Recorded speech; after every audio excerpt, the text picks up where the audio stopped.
southerly wind today. Unexpected.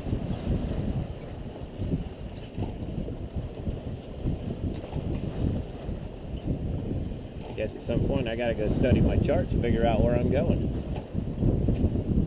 Wanted to get out here, get a better idea what the actual wind feels like instead of just off the beach. But yeah, I've got a southerly wind today.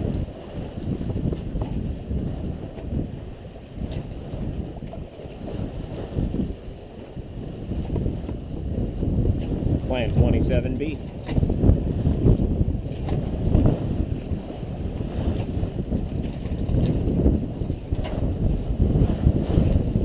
Got about 16 knots of wind, true. Maybe 17.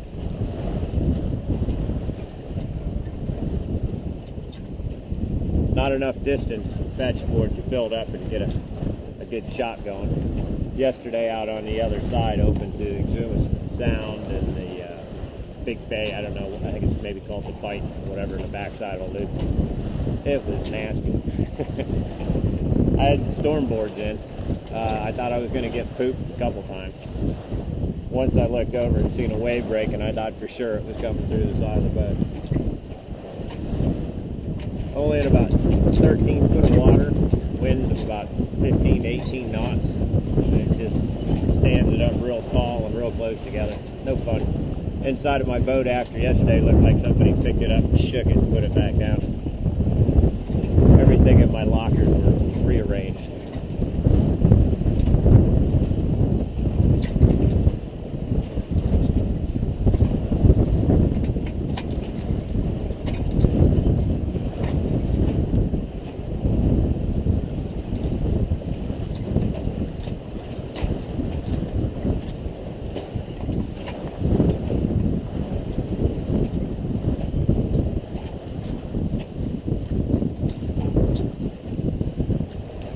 I've logged over 1,000 miles on this trip.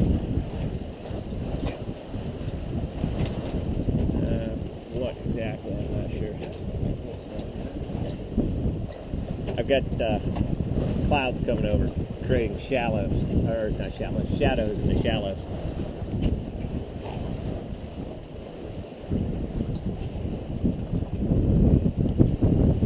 The charts say it's pretty clear out here, but still, you get these occasional coral heads here or there.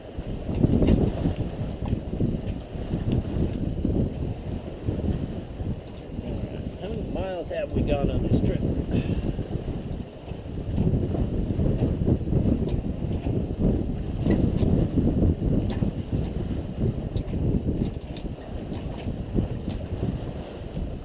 As it stands right now, I've covered 1,041 nautical miles since leaving the dock in April. And I've logged just over 1,300 miles on this boat total, because I had a couple hundred miles getting it around Miami up where I started the trip at. But this trip has been just over 1,000 right now. And I figure I got 300 or 400 before I get to the dock. So I still got a bit of a ride.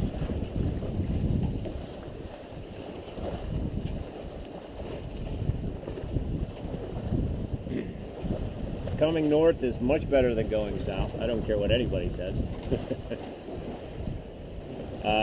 The only thing nice about going south is it's nice when you get down there, but no, I've never liked the trip going down around Long Island and out through the Caribbean. That's the snotty part. So I had about a week of really excellent weather when I was moving around down in that area. And it was really good. I had light northeast winds, which were probably the last cold front of the season.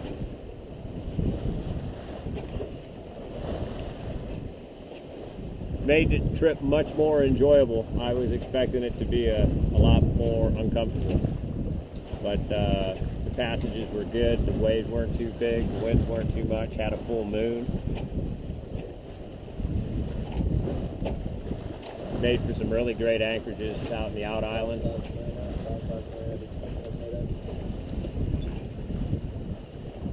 So back up here to my starboard side is Spanish Wells. Supposedly a very different community in the Bahamas. I've never been there in all the years I've been over here. I've heard about it many times, so I thought it was about time I stopped in and see what it is. I guess there's a lot of New England clapboard houses and just a little bit different cultural thing over on the island. I think I read there possibly some of the descendants from the Revolutionary War that wanted to stay loyal to the British government and fled the States, and I think from the New England area, and brought some of their traditions down. It's been a commercial fishing port for the Bahamas for many, many years. Probably still is, I think it is.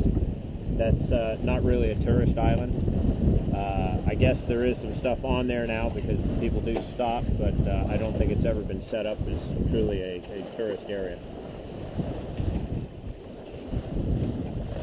I'm in a big shallow bank back in here on the north tip of Eluthra with some islands that skirt out across the Atlantic. And eventually I have two options. I can either exit the bank this way, or I'll probably sail back to my northwest and exit the bank over there at 4 a.m. or something like that when I depart this area. 4 a.m. departure will put me up in the Abacos and hopefully between 2 and 4 o'clock in the afternoon. And I have to time my trip based on the tides. This boat has an 8 horsepower auxiliary engine, and tides and opposing wind can always be a major problem for a lot of boats. So what I try and do is time my arrival both on daylight time and the tide I need to get in the harbor. So, ideally I would leave here in 3 or 4 days, but I don't have the tides at the right time. And instead of sailing all night, I'd rather get up at 3:30 and leave than leave at 12:30 and stay up all night. So, but I want to get in early enough, and since I'll be going into a west approach, I'd like to be in earlier in the day than later. I don't believe in the GPS entries. I like to be able to look at the water and see what I'm in. The GPS is really, really nice to have on board and having the tracks on the maps and that, but over here I still think it's prudent to use your eyeballs. The banks do shift, the rocks don't shift, the rocks stay in the same place. Sometimes the GPS is off. I've seen some people that showed me what their GPS was showing and where their boat was, which were two different areas. I've heard Bimini is notorious for a bad GPS signal. Used to be really bad for Loran also. I bet there's a few conch out here. I was about 8 or 9 miles south of here the other day, and there was a decent amount of conch down there, and shallow too. I mean, the guys that are harvesting exhibits now go offshore to pick them. But there used to be conch in all these cuts and stuff years ago when we first started cruising over here. I find enough food for myself. I won't go hungry. Being able to shoot a few fish occasionally, or at least shoot bait. Fishing off the back of the boat at night, great way to keep feet on the boat. Yeah, keep fish on the boat.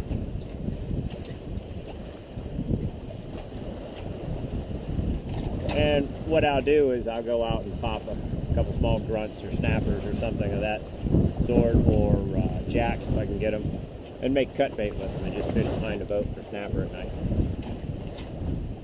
And you would be surprised at some of the mutton snappers you will find over here in Cassia. Even in Georgetown. Had really good fishing off of Volleyball Beach the last time I was there a few weeks ago.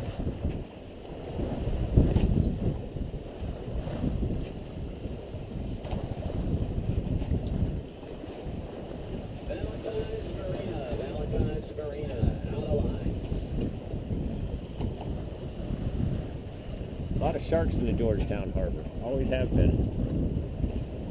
Got a lot of spinner sharks right at dusk. Black tip spinners.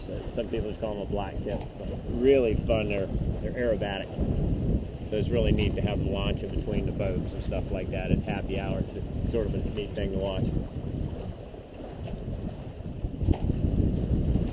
Got jacks there. Button snapper. Got a 4.5 foot barracuda one night. Just different stuff. No nurse sharks, which is okay. I don't really like to catch them, but I get big catfish. We got one of those at Galliot. When I stopped there, it must have been 10 foot, maybe a little bit bigger. But just a giant catfish, very docile. Get them up to the boat and get them released and let them go. I do that with all my sharks. So a small shark in the 3 to 4 foot category, a lot of those small reef sharks, if you clean it right away, right when you catch it, you go ahead and kill it and clean it, they've got really nice white meat on them. When I was in college, funds were tight, I ate many a shark there, and they're quite good.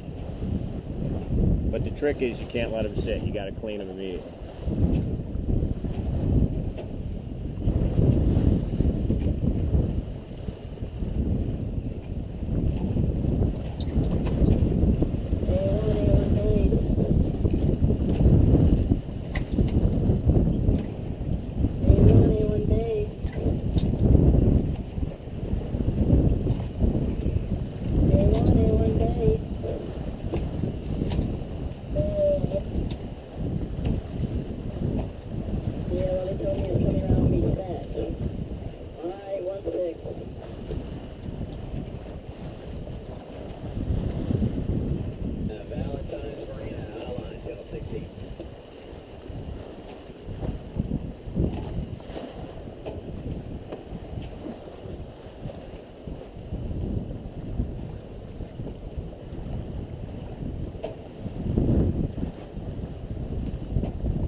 All right, race fans, let's keep this under 15.